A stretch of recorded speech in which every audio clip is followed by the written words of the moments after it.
नमस्कार, मी धनंजय सानप. ॲग्रोवनच्या झाडाझडती विथ रमेश जाधव या खास सिरीजमध्ये तुमचं स्वागत. राज्य सरकारने या आठवड्यात राज्यमाता गोमाता असा दर्जा गायींना देण्यासाठी निर्णय घेतलाय. त्यासोबतच अनुदान सुद्धा दिलं जाणार आहे.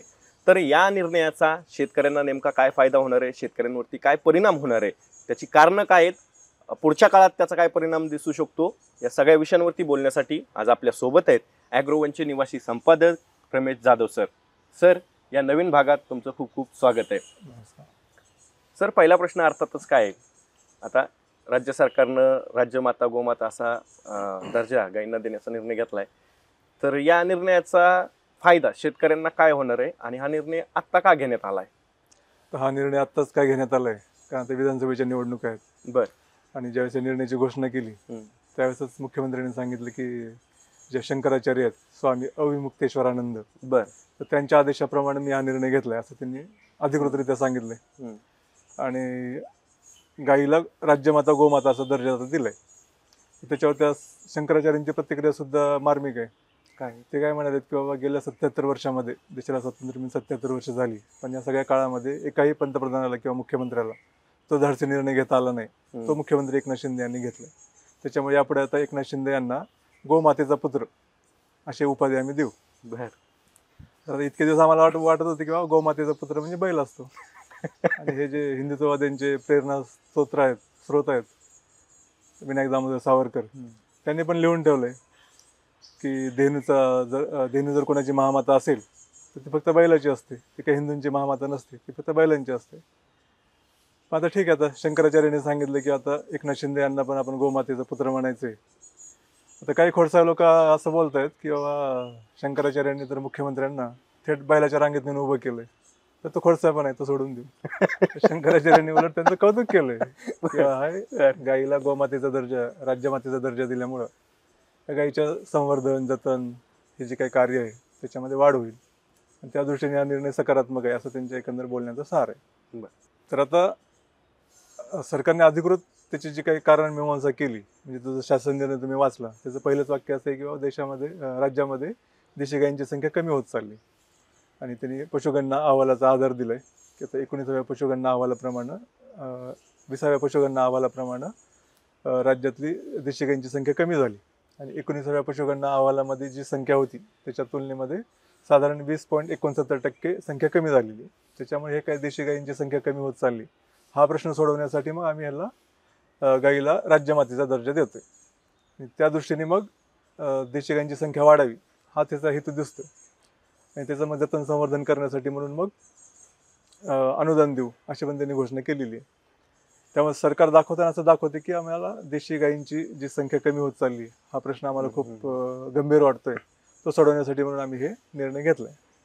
पण हा निर्णय आत्ताच काय घेतला, त्याचा निवडणुकीला एवढे कमी दिवस शिल्लक असताना हा निर्णय काय घेतला, कारण त्यांना गायीच्या आडून त्यांना एक धार्मिक ध्रुवीकरणाचं राजकारण करायचं.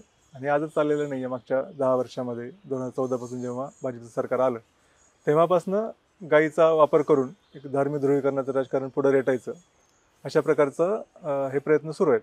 जर यांना गायींची संख्या खरोखरच वाढवायची असेल तर त्यासाठी एक ठोस कार्यक्रम त्यांनी डिक्लेअर केला असता, किंवा गोवंश हत्याबंदी कायद्यासारखे जे काय कायदे आहेत तर त्याचा खरोखर गायींची संख्या वाढवण्यात काय फायदा झाला आहे का, तो नसेल झाला तर मग त्या कायद्याचा फेरविचार केला पाहिजे का, अशा प्रकारची तयारी दाखवली असती. ती त्यांनी दाखवलेली नाही. त्याच्यामुळं गायीबद्दलचे हे जे काही प्रेम आहे ते बेगडे प्रेम आहे. ते आता निवडणुका डोळ्यासमोर आले आहेत म्हणून मग त्यांना आता हे प्रेम यांचं उतू चाललेलं आहे.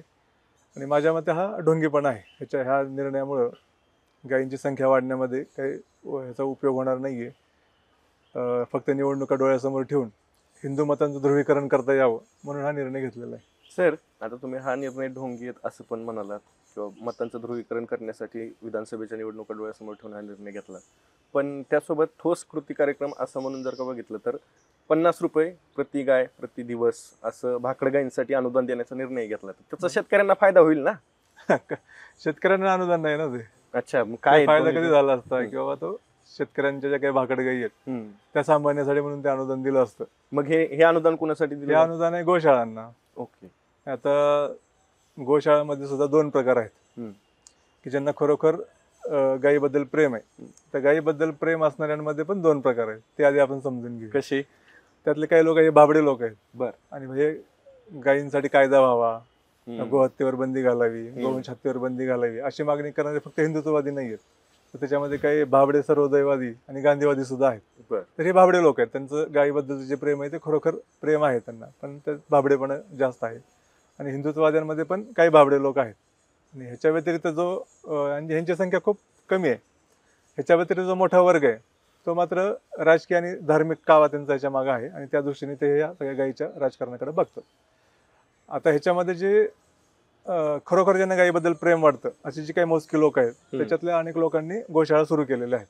बर. आता विशेषतः काही मारवाडी समाजातली लोक आहेत किंवा जैन समाजातली लोक आहेत आणि अशा जे अहिंसक ज्यांना आपण गट म्हणतो किंवा वर्ग म्हणतो अशा वर्गातले जे लोक आहेत त्यांना खरोखर गायीबद्दल आस्था आहे, प्रेम आहे, त्यांच्या भावना जास्त त्याच्याबद्दलच्या तीव्र आहेत. अशा लोकांनी पांजरपोळ, गोशाळा ह्याच्यासाठी ते भरघोस आर्थिक मदत करतात आणि त्यांच्या संस्था ते हे चालवतात पण. आणि ते त्यांना जमेल त्या पद्धतीने काही ठिकाणी खूप चांगल्या पद्धतीने ते चाललेलं आहे, परंतु त्यांची संख्या खूप मर्यादित आहे, खूप कमी आहे. बर. आणि आपल्याकडे जे काही भाकड किंवा मोकाट जनावरांची संख्या बघितली तर ह्या चांगल्या चालणाऱ्या ज्या गोशाळा आहेत त्यांची संख्या तुटपुंजी आहे. आणि ह्याच्या व्यतिरिक्त जो वर्ग आहे तर तो मात्र पुरेपूर ज्याला आपण असं म्हणतो की पूर्णपणे धंदेवाईक जे लोक आहेत त्याच्यामध्ये घुसलेले आहेत. विशेषतः 2015 ज्यावेळेस महाराष्ट्रामध्ये गोवंश हत्या बंदी कायदा झाला त्याच्यानंतर गावोगावी या गोशाळांचं पेव फुटलं. म्हणजे कुत्र्याच्या छत्र्यासारख्या ह्या गावोगावी गोशाळा उघडल्या गेल्या. ह्याच्या मागं हेतू काय होता, त्यांना गायीचं संरक्षण करण्यामध्ये किंवा गायींचं पालनपोषण करण्यामध्ये इंटरेस्ट नव्हता. बर. तर त्याच्यासाठी जे काही अनुदान मिळतं त्या अनुदानावर डोळा ठेवून त्यांनी ह्या गोशाळा सुरू केलेल्या होत्या. त्याच्यामुळे ह्याच्यामध्ये कोण कोण लोक होती, तर जे काही सत्ताधारी पक्षाच्या जवळची लोक होती किंवा त्यांचे कार्यकर्ते असतील, नेते असतील किंवा त्यांचे जे बगल बच्चे असतील, ह्या लोकांनी ह्या गोशाळा उभे केलेल्या आहेत. आणि मग त्यांनाच आतापर्यंत त्याचा जास्तीत जास्त फायदा मिळतोय. आणि ह्या गोशाळांमध्ये जे आपण बघितलं हे कशा पद्धतीने गायी पाळतात तर अजिबात ते शास्त्रीय पद्धतीने पाळत नाही. तिथं त्यांची जे काही पायाभूत सुविधा आहेत किंवा तिथलं जे काही एकंदर व्यवस्थापन आहे ते अत्यंत ढिसाळ आहे. आणि मग तिथं असं जर अनेक गोशाळा तुम्ही जाऊन बघा तर कत्तलखान्यापेक्षा वाईट अवस्था तिथं आहे. म्हणजे कत्तलखाने बरे असे म्हणा इतकी बत्तर अवस्था तिथं आहे. तर अशी ही जी काही सत्ताधाऱ्यांच्या जवळची जी काही बगल बच्चे आहेत त्या ज्या गोशाळा चालवतात त्यांचा ह्याच्यातनं फायदा झाला.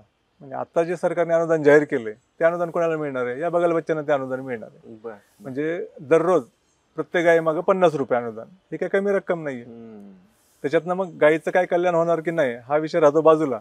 आणि हे गाय सांभाळण्याच्या नावाखाली यांनी जी काही गोशाळांची दुकानं उघडलीत अशा धंदेवाईक लोकांना जे सत्ताधारी पक्षाच्या जवळचे लोक आहेत त्यांची सोय लावण्यासाठी ह्याचा उपयोग होऊ शकतो. त्याच्यामुळे तुम्हाला शेतकऱ्यांना पण असं वाटतं की बाबा हे भाकड गायींसाठीचे अनुदान आहे ते आपल्याला मिळेल, जसं दुधाचं अनुदान आपल्याला थेट मिळतं तसं हे पण मिळेल, तर हा गैरसमज आहे. हे अनुदान शेतकऱ्यांसाठी नाहीये, हे गोशाळांसाठी अनुदान आहे. अर्थात 100% गोशाळा हे काय भ्रष्टाचारच करतात किंवा ढिसाळ करतात अशातला भाग नाहीये. त्याच्यातल्या खूप मोजके हाताच्या बोटावर मोजता येतील इतक्याच गोशाळा चांगलं काम करतात. बाकीच्या ज्या काही गोशाळा आहेत त्या एक तर त्यांच्याकडे अपुऱ्या सुविधा आहेत आणि दुसरीकडे त्याच्यात धंदेवाईक लोकांचा भरणा झालेला आहे. त्याच्यामुळं ह्या गोशाळांना अनुदान देऊन हे गायीचं संवर्धन होईल, गायींची संख्या वाढेल असं जे चित्र रंगवलं जाते त्याच्यामध्ये काही तथ्य नाही. सर, आता तुम्ही राज्यमाता गोमाता असा दर्जा देण्याबद्दलही सांगितलं आणि अनुदानाबद्दलही सांगितलं. मुद्दा असा आहे की हे दोन्ही निर्णय राज्य सरकारला आत्ताच या वेळेला घेण्याची काय गरज वाटली किंवा तशी वेळ का आली राज्य सरकारवर की असं अनुदान द्यावं लागतं किंवा राज्यमातेचा दर्जा द्यावा लागतोय? त्याच्यामध्ये दोन गोष्टी आहेत. एक तर निवडणुकीचं राजकारण आहे ते एक आहे, आणि दुसरं खरोखरच देशी गायींच्या संख्येबद्दलची वस्तुस्थिती काय आहे. निवडणुकीचं राजकारण काय आहे तर आता हे निवडणुका डोळ्यासमोर आहेत आणि त्याचा एक नॅरेटिव्ह पाहिजे सत्ताधारी पक्षांना, तर ते नॅरेटिव्ह काही सेट होत नाही. म्हणजे आधी लाडकी बहीण योजनेचा खूप गाजावाजा केला आणि ते खूप असं हॅमर केलं किंवा लाडकी बहीण योजनेमधून आम्ही मदत करतोय आणि मग बाकीचे जे काही समाज घटक आहेत त्यांना आम्ही थेट आर्थिक मदत देणं, हे जे काही मॉडेल आहे ते खूप आक्रमकपणे त्याचा प्रचार करण्याचा प्रयत्न झाला. परंतु नंतर बदलापूर सारख्या घटना घडल्या किंवा शिवाजी महाराजांचा पुतळा पडला, तर अशा अनेक घटना तिथं घडल्या की ज्याच्यामुळं त्याचे काही टेम्पो होता ज्यांनी क्रिएट केलेला तो गेला. आणि जसजसं निवडणुकीला वेळ लागतोय, म्हणजे आधी निवडणुका हरियाणाबरोबर होतील किंवा लवकर होतील असं जे काही चित्र होतं, तर असा एक आरोप केला जातो की बाबा सत्ताधारी पक्षाला जास्त वेळ मिळावा म्हणून त्या निवडणुका मुद्दामून पुढे ढकलल्यात किंवा उशिरा होत आहेत. त्याचा तर उलटा परिणाम होताना दिसतोय. जसजसं निवडणुकीला उशीर होतोय तसतसं यांचं जे काही लाडकी बहीणचं जे काही नॅरेटिव्ह आहे ते आणखीनच वीक होताना दिसते.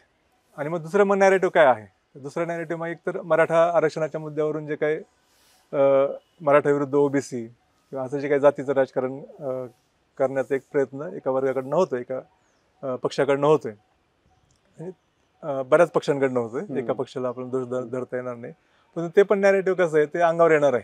म्हणजे त्यात कोणाला फायदा होईल कोणाला तोटा होईल हे आता सांगण्यासारखी परिस्थिती नाही. त्याच्यामुळे मग त्याला पण हात घालायला सगळे पक्ष कतरत आहेत. म्हणजे सगळेजण एक तर सुसरबाई तुझी पाठ मऊ असा एक त्यांचा अप्रोच आहे, किंवा मग अंगावर घ्यायचं नाही, म्हणजे मराठ्यांना पण अंगावर घ्यायचं नाही आणि ओबीसींना पण अंगावर घ्यायचं नाही. मग मधला मार्ग काढायचा आणि मग गुळमुळीत बोलत राहायचं. त्याच्यामुळे जे काही जातीय ध्रुवीकरण होतं तर ते पण इथे यशस्वी होताना दिसत नाहीये. आणि मग यांचा जो हातखंडा प्रयोग आहे की मग जातीचं काही गणित चालत नाहीये, मग धार्मिक ध्रुवीकरण जे आहे, मग अखंड हिंदू एक, सगळ्या जाती धर्माची लोक जे आहेत ते हिंदूच आहेत ना, मग हिंदूंचं ध्रुवीकरण करायचं. मग हिंदूंचं ध्रुवीकरण करण्यासाठी मग मुसलमानांना शत्रू म्हणून दाखवणं भाग आहे. त्याशिवाय हिंदू मुस्लिम ध्रुवीकरण कसं होणार. आता ह्यांचा जो वर्षानुवर्षाचा जो अजेंडा आहे ध्रुवीकरणाच्या राजकारणाचा, तो मग आता ऍक्च्युली तो लोकसभा निवडणुकामध्ये काय त्याला यश मिळालेलं नाही फार. म्हणजे काही पॉकेट्स वगैरे उत्तर भारतातले, आणि उत्तर प्रदेशमध्ये पण यश मिळालेलं नाही. त्याच्यामुळे त्या अर्थाने जर बघितलं तर धार्मिक ध्रुवीकरणाच्या राजकारणाला देश पातळीवरती आता एक सेटबॅक बसलेलं आहे. परंतु आता दुसरं काहीच नॅरेटिव्ह आपल्या हातात नाहीये. त्याच्यामुळे मग महाराष्ट्रामध्ये आपण धार्मिक ध्रुवीकरणाच्या मुद्द्यावरती राजकारण फिरवू शकतो. त्यामुळे हा जो मुद्दा आहे तो एकदम ऑप्शनला टाकता कामा नये असं पण एक सत्ताधाऱ्यांचं चाललंय. त्याच्यामुळे मग आता हे गाईचा मुद्दा आत्ताच का आला तर तो याच्यामुळे आलाय की गाईच्या आडून मग धार्मिक ध्रुवीकरणाचं राजकारण आपल्याला खेळता येईल. मध्यंतरी आता नितेश राणे काही इतके मोठे नेते आहेत का भाजपचे की त्यांना इतकी प्रसिद्धी मिळते किंवा त्यांना इतकं त्यांच्या वक्तव्यांवर हे होतं, मीडियामध्ये महत्व येतं, तर ते नाहीये. परंतु ते ठरवून अशा प्रकारचे ते वक्तव्य करतायत, जे अख्खं वक्तव्य करतात की ज्याच्यामुळं दोन धर्मांमध्ये तेढ निर्माण होऊ शकते. परंतु त्यांनी कितीही वक्तव्य केली तर अपेक्षित परिणाम त्यांना दिसत नाही. म्हणजे मुसलमान समाजाकडनं जी प्रतिक्रिया यायला पाहिजे त्याच्या विरोधात ती येताना दिसत नाही. कारण मुस्लिम समाज पण शहाणा आहे ना, त्याला कळतंय ती रिॲक्शन देऊन आपलं नुकसानच आहे. मग आता हे कसं उचकवायचं, म्हणजे कितीही प्रयत्न केलं तर ते ध्रुवीकरणाचं जे काही त्याला जे हिट मिळायला पाहिजे ते मिळत नाहीये. त्याच्यामुळे मग आता जे गाईचं राजकारण आहे, मग गाईचं राजकारण म्हणजे गाईचं संवर्धन जतन हा वेगळा विषय, पण गाईच्या आडून आपण एक धार्मिक ध्रुवीकरणाचं राजकारण करू शकतो. आणि मग तो पत्ता आता ओपन करायचा, ह्याच्यासाठी मग आता हे केलं. आणि विशेषतः त्यात एकनाथ शिंदेचं काय की त्यांना आपण प्रखर हिंदुत्ववादी पक्ष आहोत, आणि उद्धव बाळासाहेब ठाकरेंची शिवसेना आहे, त्यांनी आता हिंदुत्व सोडले, ते आता काँग्रेसच्या नादाला लागले, ते बाटलेत आणि मीच खरा हिंदुत्ववादी आहे हे त्यांना एस्टॅब्लिश करायचंय. परत ते धर्मवीर त्याचा दुसरा भाग आला, आणि ते आता मध्ये ते सांगितलं की त्यांनी धर्मजागरण यात्रा वगैरे असं काहीतरी काढणार. म्हणजे ते हिंदुत्ववादी पक्ष आपण आहे हे त्यांना एक एस्टॅब्लिश करायचंय. त्याच्यामुळे मग त्यांनी त्या गाईचा मुद्दा उचलून धरलाय. आणि दुसऱ्या ह्याच्यामध्ये काय होतं की हा झाला निवडणुकीच्या राजकारणाचा भाग, आणि दुसरा आहे की गायींची संख्या कमी होते का तर खरोखरच कमी होते. मग आता मुद्दा हा आहे ना की मग तुम्ही 2015 मध्ये गोवंश हत्याबंदी कायदा आणला, आता 2024 आहे, आणि तो कायदा आणताना तुम्ही सांगितलं होतं की गायींची संख्या कमी होते आणि गायींची संख्या वाढावी म्हणून आम्ही हा कायदा आणलाय. आणि तुम्हाला मग परत 2024 मध्ये गाईला राज्यमाता गोमातेचा दर्जा द्यावा लागतोय आणि यांना अनुदान द्यावं लागतं गोशाळांना. ह्याचा अर्थ तो निर्णय फसलाय ना. म्हणजे तुम्हाला तो जो कायदा केला त्याच्या मागे तुमचा हेतू शुद्ध नव्हता की गायींची संख्या वाढावी, हा हेतू नव्हता. तर तुम्हाला धार्मिक ध्रुवीकरणाचं राजकारण त्यावेळेस करायचं होतं. आणि मग आता परत तिकडेच ते गेलेले आहेत.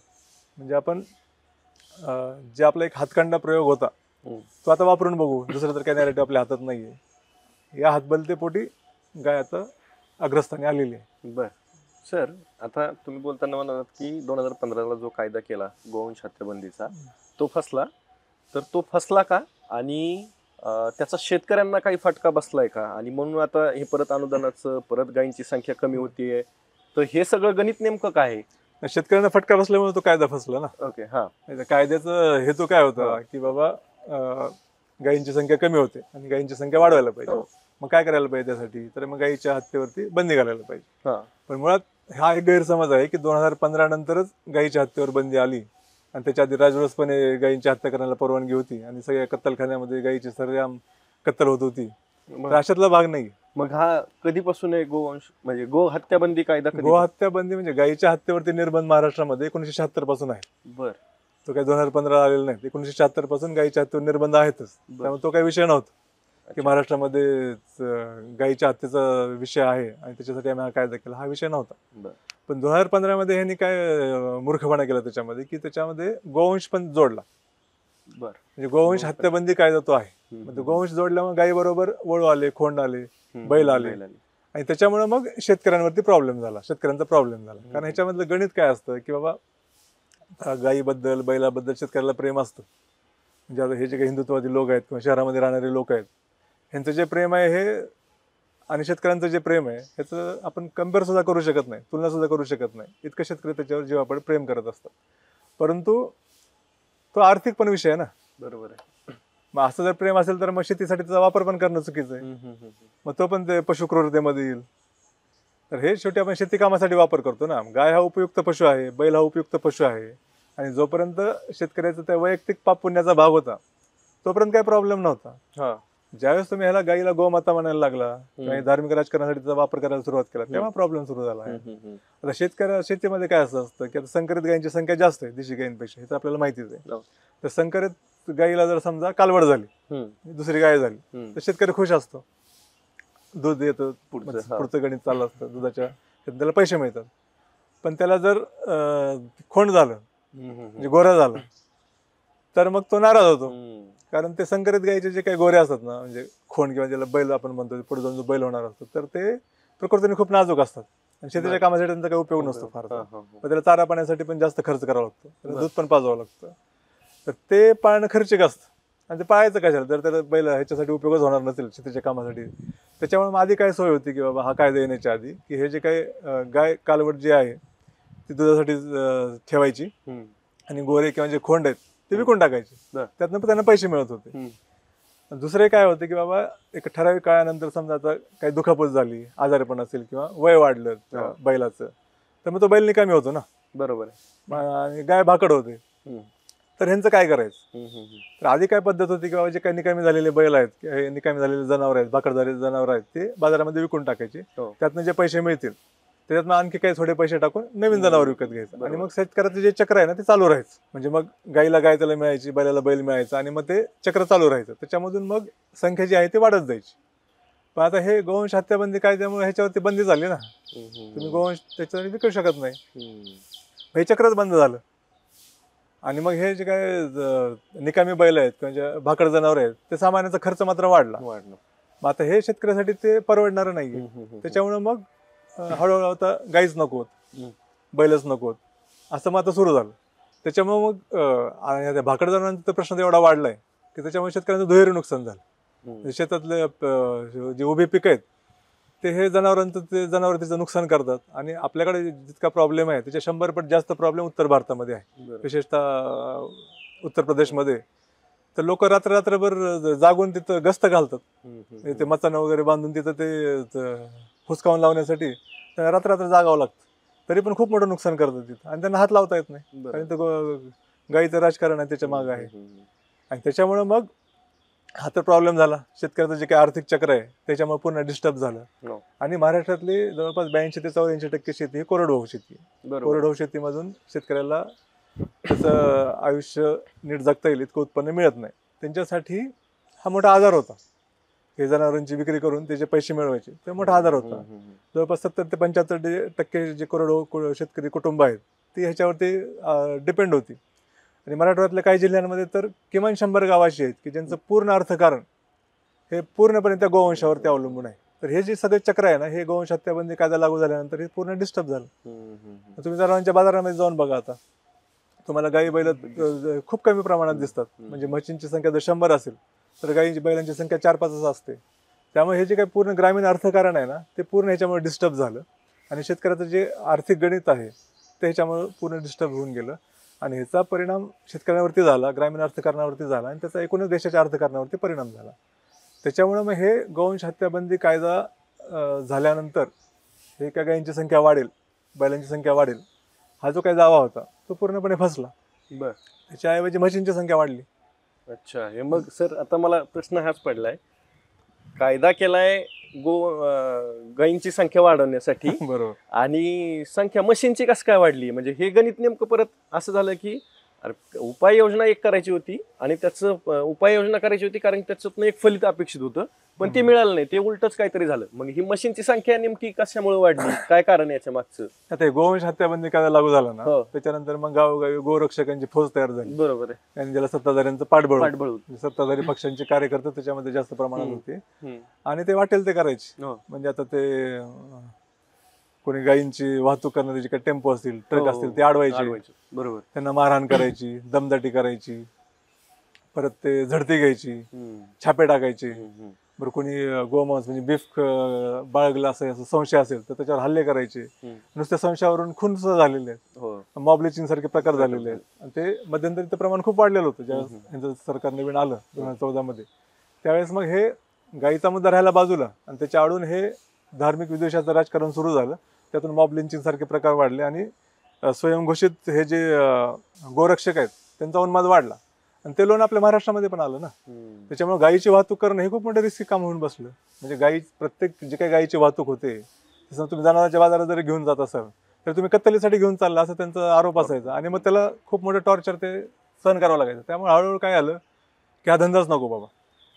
त्यामुळे मग गायीचं जे काही बाजार आहे त्याच्यावरतीच परिणाम झाला, म्हणजे गायीचा जो व्यापार आहे त्याच्यावरतीच परिणाम झाला. आणि दुसरं ह्याच्यामध्ये काय झालं की बाबा एकतर जसजसं आता तुकडीकरण वाढले, म्हणजे आता वाटण्या वाढत चालल्या की आता एका पिढीपासून नंतर दुसऱ्या पिढीमध्ये वाटण्या वाढतात आणि मग जमीन जी आहे ती कमी कमी होत चालली. त्यामुळे अल्पभूधारक शेतकऱ्यांची संख्या खूप वाढली. आता अल्पभूधारक शेतकऱ्याला गाय किंवा बैल पाळणं परवडतच नाही ना शेतीच्या कामासाठी. त्याच्यामुळे मग अल्पभूधारक शेतकरी आता काय करतात, भाड्याने ट्रॅक्टर घेतात आणि शेतीची कामासाठी करतात. आधी आपण शेतकरी बैल का पाळायचे, गाई का पाळायचे, जातीवंत गाई का पाळायचे, कारण शेतीच्या कामासाठी बैल मिळतील म्हणून ते जातीवंत गाई कौतुकाने पाळायचे. आता शेतीच्या कामासाठी बैलच लागणार नसतील तर मग कशाला गाई पाळायची. आणि दुसरं आधी काय होतं की बाबा आधी गायरानं भरपूर असायची गावात, त्याच्यामुळे चरायचा जो विषय होता त्यासाठी भरपूर क्षेत्र उपलब्ध होतं. आता ते गायरानं संपतच चाललीत. सरकारने पण वेगवेगळ्या संस्थांना ह्याला त्याला उपक्रमासाठी वगैरे गायरानं दिलीत. त्यामुळे आता बऱ्याच गायरांवर अतिक्रमणं झालीत, त्यांनी इमेज झाली, तिथं घरं झाली. त्यामुळे आता गायरानं आता उरलेलीच नाहीत असं म्हणलं तरी काय हरकत नाही. त्याच्यामुळे मग ते गाई किंवा बैल हे करणं परवडतच नाही. आता तर त्या तुलनेमध्ये म्हशी पाळणं आहे गाईच्या तुलनेमध्ये ते सोपं आहे, सोयीचं आहे. एकतर गोवंश हत्याबंदी कायद्यामध्ये म्हशींचा समावेश नाही, त्याच्यामध्ये इथं रिस्क नाही, म्हशीच्या व्यापारामध्ये रिस्क नाही. आणि दुसरं काय की आता दुधाची म्हैस घेतली तर दुधापासून उत्पन्न मिळतं आणि तो काय रेड आहे तो खाटकाला देता येतो कारण त्या कायद्यामध्ये त्याचा समावेश नाहीये. आणि नंतर ज्यावेळेस म्हैस भाकड होईल त्यावेळेस मग ती म्हैस विकता येते खाटकाला, ते जे काय पैसे येतील त्याच्यामध्ये थोडी भर घालून दुसरी दुधाची म्हैस घेता येते आणि मग ते दुधाचं जे चक्र आहे म्हशीच्या दुधाचं ते चालू राहतं. त्याच्यामुळे मग म्हैस पालन वाढले गाईच्या तुलनेमध्ये. आता ह्याच्यामध्ये आकडेवारी पण आपल्याला पशुगणना अहवालामध्ये सापडेल. तर 1961 मध्ये गोवंश जनावरांची संख्या ही म्हैसवर्गीय प्राण्यांच्या तुलनेमध्ये सुमारे 4.9 पट जास्त होती, सुमारे 5 पट जास्त होती. तर 2012 मध्ये ती संख्या केवळ 2.7 पट जास्त. आणि 2019 जो पशुगणना अहवाल आला त्याच्यानुसार गोवंशाची संख्या 0.83% वाढली, 0.83% वाढली. तर म्हैसवर्गीय प्राण्यांची संख्या मात्र 1.06% वाढली. त्याच्यामुळे हे सिद्ध होते की बाबा गाईच्या तुलनेमध्ये आता म्हशींची संख्या वाढली. मग तुम्ही हा जो काय कायद्याचा घाट घातला होता त्याच्यातून तुम्ही जे काही केलं तर त्याच्यातून तुमचा दावा काय होता की गोवंश हत्याबंदी कायदा केल्यानंतर गायींची संख्या वाढेल. तसं काही झालं नाही, तर म्हशींची संख्या वाढली. म्हणजे गोवंश हत्याबंदी कायद्याचा जो काही वापर आहे तो यांचं जे काही हिंदुत्वाचं राजकारण पुढे रेटण्यासाठी करायचं होतं त्यासाठीच फक्त झाला, गायींची संख्या वाढण्यासाठी त्याचा उपयोग झाला नाही. सर याच्या मागचं मग हिंदुत्वाचं राजकारण जे बघतो आपण ते बऱ्याच काळापासून सुरू आहे, पण नेमकं हिंदुत्वाचं राजकारण याच्या मागेच का किंवा याच्या पाठकुळीवरती बसूनच पुढे का न्यायचंय, गायीच्या पाठकुळीवरती बसून याचं कारण काय नेमकं आणि ते राजकारण काय? नाही, जर आपण जर पुराण काळापासून जर बघितलं तर पुराण काळामध्ये काय गाय काय आपली माता नव्हती, ती काय गोमाता नव्हती, तो उपयुक्त पशुच होत. हे नंतरच्या काळामध्ये ज्यावेळेस त्यांना हिंदू ध्रुवीकरणाचं राजकारण करायचं होतं त्यावेळेस मग ह्यांनी गाईला माता आहे, ही देवता आहे असं म्हणून मग त्याला एक धार्मिक प्रतीक बनवलं. म्हणजे गाय ही हिंदूंचं धार्मिक प्रतीक आहे हे नॅरेटिव्ह यांना सेट करायचं होतं हिंदुत्ववाद्यांना, आणि त्याच्यामध्ये ते बऱ्यापैकी यशस्वी झाले. म्हणजे आता गाय हे धार्मिक प्रतीक आहे की गाय हे त्याला आपण आर्थिक दृष्टीने विचार करायला पाहिजे, ह्या दोन विचार प्रणालीमधला हा संघर्ष आहे. अच्छा. आता जर गाय धार्मिक प्रतीक असेल तर मग त्या शेतकऱ्यांना नुकसान झालं काय नाही झालं काय, शेतकरी हिंदूच आहेत ना, मग आता आपल्या आईसाठी नुकसान सहन करा असं म्हणण्यासारखा हा प्रकार आहे. आणि आर्थिक दृष्टिकोनातून विचार केला तर बाबा हे जे काही त्यांचं आर्थिक चक्र आहे ते जर डिस्टर्ब झाल्यामुळे गायींची संख्या वाढण्याऐवजी कमी होत असेल तर मग त्याच्यावरती आपण आर्थिक दृष्टिकोनातून उपाय शोधला पाहिजे, हा दृष्टिकोन आहे. म्हणजे भले ही हिंदूंची माता जरी असली, जरी म्हणत असले तरीही आर्थिक दृष्टिकोनातून त्याच्यावरती निर्बंध त्याला मोकळीक दिली पाहिजे अशा पद्धतीने, अशा प्रकारचा होता. पण आता ह्यांनी 2014 मध्ये ज्यावेळेस नरेंद्र मोदी पहिल्यांदा सत्तेवर आले त्यावेळेस मग हिंदुत्ववादी शक्तींना एक मोठं बळ मिळालं की आता बऱ्याच वर्षानंतर आपलं सरकार सत्तेवरती आलंय आणि मग हिंदू राष्ट्र म्हणून जो काही त्यांचा अजेंडा होता तो आपल्याला पुढे न्यायचा. मग त्यासाठी मग काही प्रतिकात्मक गोष्टी होत्या, जसं राम मंदिर आहे, तसंच मग गाय ही आपली गोमाता आहे आणि मग गायीच्या हत्येवरती बंदी घातली पाहिजे. आणि मग त्या हिंदुत्ववादी राजकारणामध्ये पहिल्यांदा मग ते गायी आणि गोरक्षण हा मुद्दा अजेंड्यावरती आला आणि त्या माध्यमातून मग भाजप आणि राष्ट्रीय स्वयंसेवक संघाचं जे काही विशिष्ट धार्मिक राजकीय आणि सांस्कृतिक राजकारण आहे ते पुढे रेटण्याचा प्रयत्न झाला. आणि ह्या सगळ्याचा भाग म्हणूनच मग महाराष्ट्रासह अनेक राज्यांमध्ये गोवंश हत्या बंदी कायदा लागू झाला. आता प्रत्येक राज्यामध्ये त्याचं स्वरूप वेगवेगळं आहे आणि ईशान्येकडली काही राज्य आहेत किंवा आपल्या गोव्यासारखं राज्य आहे जिथं भाजप सत्तेवरती होतं तिथं तिथल्या सरकारची भूमिका वेगळी आहे, तिथं पक्ष म्हणून पण भाजपची भूमिका वेगळी आहे, ती काही गायीला गोमाता मानणारी नाहीये. पण तर ठीक आहे, आता हिंदुत्ववादी राजकारणामध्ये सगळंच खपवून घेतलं जातं आणि कोण हिंदू विरोधी आणि कोण हिंदूचं समर्थन हे त्यांनी गणित ठरवून दिले, त्याप्रमाणे बाकीच्या लोकांनी पाळायची. तर थोडक्यात काही मग त्यावेळेस गोवंश हत्याबंदी कायदा अनेक राज्यांमध्ये लागू झाला आणि महाराष्ट्रामध्ये पण तो लागू झाला. आणि त्यावेळेस असं सांगण्यात आलं होतं की हा कायदा लागू झाल्यानंतर हा प्रश्न मिटेल, म्हणजे गायींची संख्या वाढेल, देशी गायींची संख्या वाढेल. पण ऍक्च्युअली तसं काही झालं नाही. तसं काही झालं नाही असं ह्याला आधार काय तर पशुगणना जी केली जाते ती दर 5 वर्षांनी पशुगणना केली जाते आणि या वर्षी जी काही पशुगणना आहे त्याची प्रोसेस आता सुरू झाली 2024ची आणि त्याचा अहवाल नंतर येईल. पण आता 2019चा अहवाल जो आहे त्याची आकडेवारी आपल्याकडे आहे. त्याची आकडेवारी नेमकी काय सांगते, काय चित्र दिसतं? 2019चा पशुगणना अहवाल सरकारचा जो दावा आहे तो खोटा आहे हे सिद्ध करतो. ते कसं एक आकडेवारी सांगा. म्हणजे आता 2000 महाराष्ट्रापुरता विचार करू आपण की महाराष्ट्रामध्ये गोवंश हत्याबंदी कायदा कधी लागू झाला? 2014 मध्ये लागू झाला, 2015 मध्ये लागू झाला, फेब्रुवारी 2015 मध्ये लागू झाला. मग आता ही आकडेवारी 2019 पर्यंतची.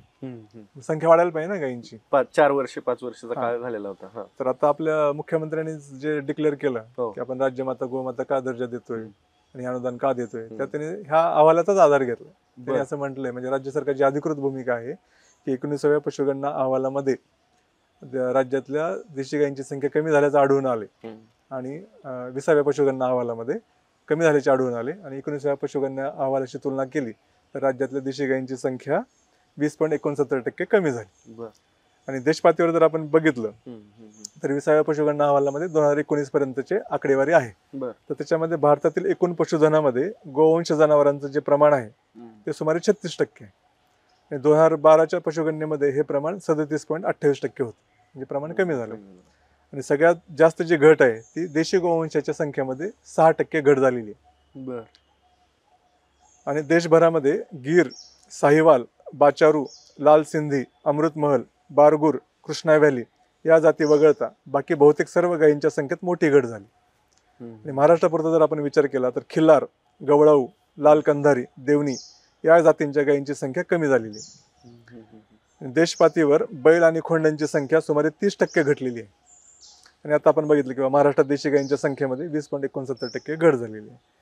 तर हे जे काही पशुगणना अहवाल आहे तर हा स्वयंस्पष्ट आहे ना, त्याच्यातनं सिद्ध झालेलं आहे की हे कायदा करून हा प्रश्न काही मिटू शकत नाही. त्याच्यामुळे मग हे देशी गायींच्या संख्येमध्ये वाढ करण्यासाठी म्हणून आम्ही हा कायदा केला होता, तर हे गृहीतक कसं चुकीचं होतं हे अहवालातून आपल्याला कळतं. जर आता विधानसभेच्या निवडणुका तोंडावर आलेल्या आहेत, प्रश्न असा आहे की या निर्णयामुळं किंवा एक जे काही नरेटिव्ह सेट करू पाहतायत त्याचा शेतकऱ्यांवर काही परिणाम होईल का? आणि खरंच महायुतीला किंवा भाजपला जसं वाटतंय की हे हिंदुत्वाचं राजकारण त्याच्यात नाकारायला येईल असं काही होईल आणि त्याचा विधानसभेत काही परिणाम दिसेल का? नाही, मला नाही वाटत तसं. कारण महाराष्ट्राची जडणघडण एकतर वेगळी आहे. ज्या प्रकारचं हिंदू राष्ट्रवादाचं राजकारण उत्तर भारतामध्ये चालतं तसं इथं चालत नाही. त्याच्यामुळे त्या अर्थाने काही धार्मिक ध्रुवीकरण इथं होईल किंवा मॉब लिंचिंग सारख्या ज्या घटना आहेत तर काही महाराष्ट्रामध्ये पण झाल्या, परंतु उत्तर भारतामध्ये जसं सर्रास होत होतं तसं महाराष्ट्रात झालं नाही. त्यामुळे ज्या अर्थाने हे पेटापेटीचं राजकारण करू पाहतायत मला नाही वाटत की याच्यातनं काय फारसा फायदा होईल. आणि शेतकऱ्यांवर दुसरा परिणाम म्हणजे ठीक आहे, आता हे गायीच्या भोवती हे राजकारण करतायत, हो. परंतु गायीचा प्रश्न तर महत्वाचा आहे ना. हम्म. गायीचा जो प्रश्न आहे तो ऍड्रेस करण्याची ह्यांची पद्धत चुकीची आहे. हम्म, हम्म, हम्म. तो प्रश्न तर ऍड्रेस करायला पाहिजे. बरोबर. किमान हा प्रश्न ह्यांनी जे काय राज्यमाता गोमाता दर्जा दिलाय त्याच्यामुळं ह्या देशी गायींचा जो प्रश्न आहे त्याच्याकडे सगळ्यांचं लक्ष वेधलं जाईल आणि ह्याच्यावरती काही उपाययोजना होईल, ह्याच्याबद्दल एक चर्चा विचार मंथन हे तरी सुरू होईल आणि त्यातनं शेतकऱ्यांची काय ह्याच्या सगळ्यात सस्य होलपट होते तो तरी मुद्दा प्रकर्षाने समोर येईल. हा याच्यातला एक फायदा आहे. आणि मग विरोधी पक्षांनी हा मुद्दा त्या पद्धतीने जर लावून धरला तर मग लोकांमध्ये थोडीफार जाणीव जागृती तर होईल, असं एक आपण आशा बाळगायला हरकत नाही. सर, आता तुम्ही मागच्या प्रश्नात ज्यावेळेस सांगितलं की पशुगणनेच्या याच्यानुसार गणनेनुसार संख्या कमी झाली आहे, तर देशी गायींची संख्या वाढवण्यासाठी राज्य सरकारच्या पातळीवर केंद्र सरकारच्या पातळीवर नेमके काय उपाययोजना केल्या पाहिजेत, काय गोष्टींचा अवलंब केला पाहिजे, ठोस कृती कार्यक्रम नेमका काय असला पाहिजे का? असं जर का चालत राहिलं तर मग हे पुढे पुढे फक्त शाब्दिक खेळ काहीतरी करायचं, राज्यमातेचा दर्जा द्यायचा किंवा अनुदान जाहीर करायचं आणि ते गोशाळांमध्ये द्यायचं आणि त्याचा शेतकऱ्यांना परत फटका बसणार. तर मग कृती कार्यक्रम म्हणून किंवा धोरण म्हणून काय राबवलं पाहिजे? एक तर हे सगळ्यांनी मान्य केलं पाहिजे की देशी गोवंशी संख्या कमी होते, हे सरकारने मान्य केले.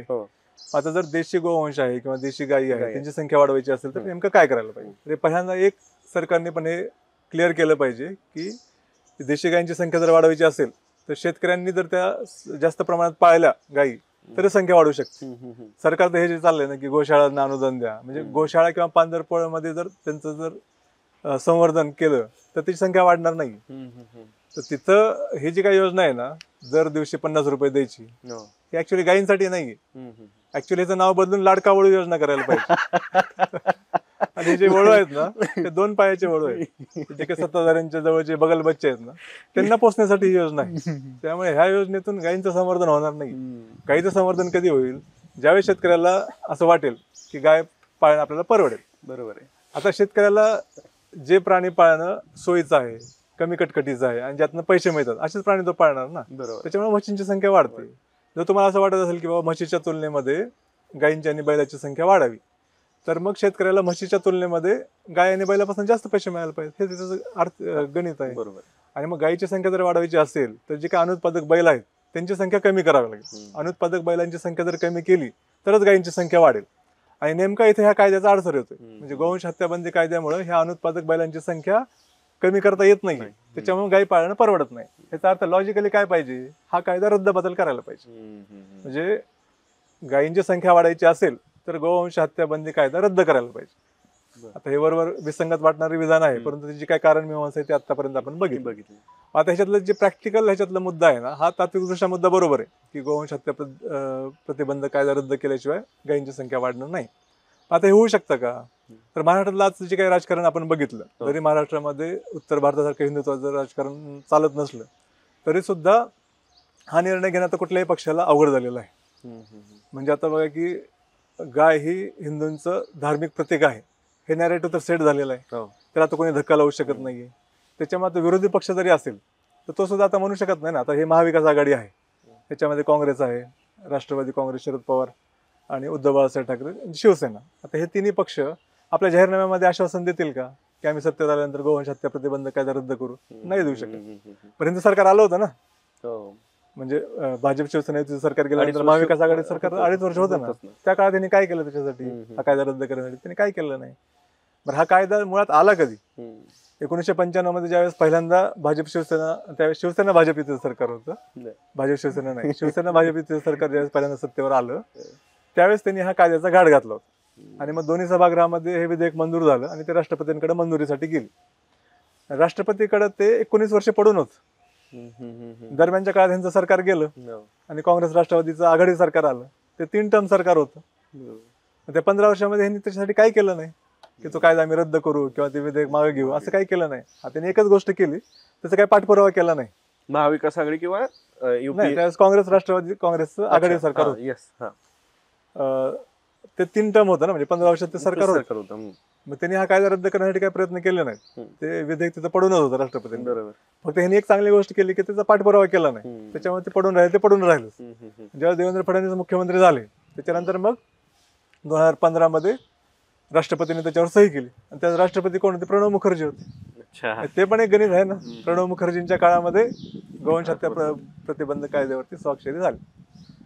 त्यामुळे आता महाविकास आघाडी जरी सत्तेवरती आली तरी हा कायदा काही रद्द करण्याची धाडस ते दाखवू शकत नाहीत, कारण ह्याच्यामुळे मग हिंदू नाराज होतील आणि आपण हिंदू विरोधी आहोत असा मेसेज जाईल आणि मग ते भाजपच्या हातामध्ये कोलीत मिळेल आणि त्याचा आपल्याला राजकीय फटका बसेल. ह्याच्यामुळे शेवटी त्यांना शेतकऱ्यांपेक्षा सत्ताप्रिय आहे, बरोबर. त्याच्यामुळे ते शेतकऱ्यांचा विचार करणार नाहीत आणि कायदा काही रद्द करण्याच्या भानगडीत ते पडणार नाही. ह्याच्यातला मधला मार्ग काढता येऊ शकतो की कायदा रद्द करण्याच्या ऐवजी ह्याचे काही निकष लावावे.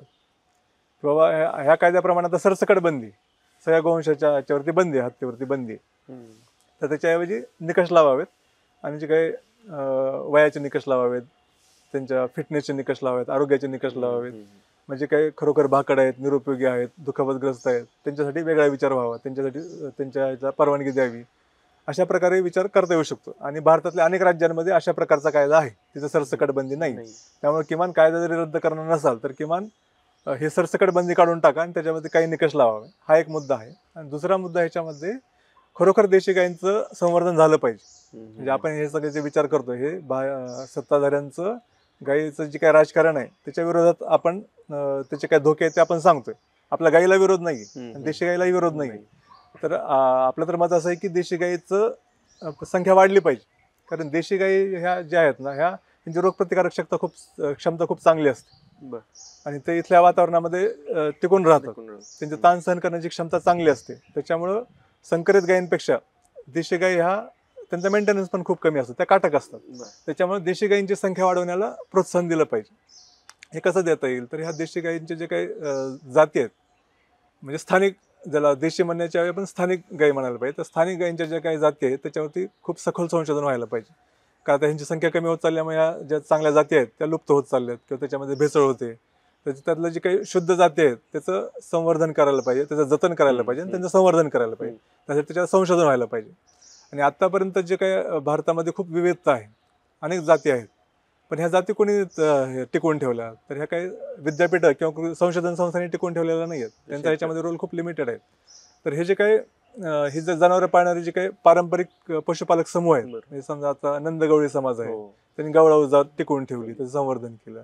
तर असे जे काही समूह आहेत त्यांनी ह्या गायी टिकवून ठेवलेले आहेत. म्हणजे भारतामध्ये जे काही आता स्थानिक किंवा देशी गायींचं जे काही विविधता आपल्याला बघायला मिळते, जे काय आता टिकलेलं आहेत, त्याचं बरंचसं सगळ्यात मोठं जे क्रेडिट आहे ते ह्या पशुपालक समूहांना द्यावं लागेल. तर ह्या पशुपालक समूहांकडे ह्याचं जे काही परंपरेने चालत आलेलं ज्ञान आहे, म्हणजे हे ब्रीडरच आहेत त्या अर्थावर. तर हे जे काही ज्ञान आहे त्याला वैज्ञानिक पद्धतीची जोड देणं, त्याची सांगड घालणं, त्याचं एक स्टँडर्डायझेशन करणं, ह्याच्यासाठी प्रयत्न करायला पाहिजेत. आणि त्याच्यासाठी सरकारने भरभक्कम आर्थिक तरतूद करायला पाहिजे या संशोधनासाठी. आणि दुसरं काय की आपल्याकडं प्रादेशिक विविधता खूप आहे. असे अनेक पशुपालक समूह आहेत आणि अनेक ते पाळलेले त्यांचे जे काही गोवंश आहेत त्यांची संख्या खूप आहे. तर तिथल्या रिजनप्रमाणे तिथं जी काही चांगली जात आहे ती शोधणं आणि त्याचं संवर्धन करणं, त्यासाठी ते जे काही परंपरागत ते पशुपालक समूह आहेत त्यांचं ज्ञान विकसित करणं. आणि दुसरं म्हणजे त्याच्यापासून जे काही उत्पादनं तयार होतात, त्यांच्या दुधापासून उत्पादनं तयार होतात किंवा बाकी त्यांच्या ह्याच्यापासून जे काही उत्पादनं तयार होतात तर त्यांच्यासाठी बाजारपेठ तयार करणं. तर ह्या 3 आघाड्यांवरती काम व्हायला पाहिजे. या 3 आघाड्यांवरती काम झालं तरच गायींचं संवर्धन होऊ शकतं आणि तरच देशी गायींची संख्या वाढू शकते. आता ह्या जो सगळा आहे तो आर्थिक प्रश्न आहे. ह्याला आपण धार्मिक अस्मितेची जर मात्रा ह्याला चाटवली तर ह्याच्याने उपयोग काय होणार नाही, उलट हे जास्त घातक आहे. या संदर्भात मला असं वाटतं की हे हिंदू महासभेचे नेते होते विनायक दामोदर सावरकर, यांचं अवतरण मला इथं उद्धृत करायला आवडेल. काय होतं ते? फक्त त्याच्या आधी मी एक डिस्क्लेमर सांगतो की हे विनायक दामोदर सावरकर यांचे जे काही धार्मिक, राजकीय आणि सांस्कृतिक विचार होते त्याचा मी समर्थक नाही, ते काही माझे आदर्श नाहीत, उलट त्या विचारांचा मी विरोधकच आहे. डिस्क्लेमर देण्याची वेळ आली आहे त्याच्यावर आणि त्यांना काही मी स्वातंत्र्यवीर मानत नाही, त्यामुळे तो वेगळा विषय आहे. फक्त ते विज्ञानवादी होते आणि गायीच्या बद्दल त्यांची जी काही भूमिका होती तर गायीकडे धार्मिक दृष्टिकोनातून न बघता आर्थिक दृष्टिकोनातून बघितलं पाहिजे असा त्यांचा विचार होता. आणि मग हे हिंदुत्ववाद्यांचे तर ते प्रेरणास्थान आहेत ना, त्यांचे ते आदर्श आहेत, मार्गदर्शक आहेत. त्यामुळे मग सोनारानेच यांचे काय कान टोचले होते हे कळावं, एवढ्या एकमेव उद्देशाने मी त्यांचं जे काही अवतरण आहे त्यातला काही भाग उद्धृत करतो. गाय एक उपयुक्त पशु, माता नव्हे, देवता तर नव्हेच नव्हे. धेनू जर कोणाची खरोखरच महामाता असेल तर बैलाची होय, हिंदूंची नव्हे. गोरक्षणाचे धार्मिक स्वरूप सोडून त्यास आर्थिक स्वरूप दिले तरच त्या योगे गोरक्षण हवे त्याच प्रमाणात नि प्रकाराने होईल. धार्मिक स्वरूपाने आजच्या युगात काही लाभ नसून उलट भाबडी प्रवृत्ती पसरवण्याची हानी मात्र आहे. विनायक दामोदर सावरकर. तर आता हे हिंदुत्ववाद्यांना कळेल का याचा अर्थ? हिंदुत्ववाद्यांना सुद्धा सावरकर त्यांच्या सोयीपुरतेच पाहिजे असतं. त्याच्यामुळे गायीच्या बाबतीत जे सावरकरांचं मत आहे ते त्यांना काय आज माहिती आहे का? ते आधीपासून माहिती. त्यामुळे सावरकर त्यांना या बाबतीत पसंत नाही. तर सर, तुर्तास तरी आपण इथेच थांबतोय. हा विषय खूप मोठा आहे, त्याचे वेगवेगळे पदर आहेत, पैलू आहेत, ते आपण एक एक उलगडून घेऊ. त्याच्यासाठी आपण परत एकदा भेटू. पण तुर्तास तरी तुम्ही हा राज्यमाता, हा जो दर्जा दिलाय गोमातेला, त्याचं अनुदान आणि त्याचा एकूण शेतकऱ्यांवरती काय परिणाम झाला, गोवंश हत्याबंदी कायदा कसा जाचक ठरतोय, या सगळ्या विषयावरती तुम्ही सखोल आणि इसकटून आम्हाला हा विषय सांगितलात. त्याबद्दल खूप खूप धन्यवाद.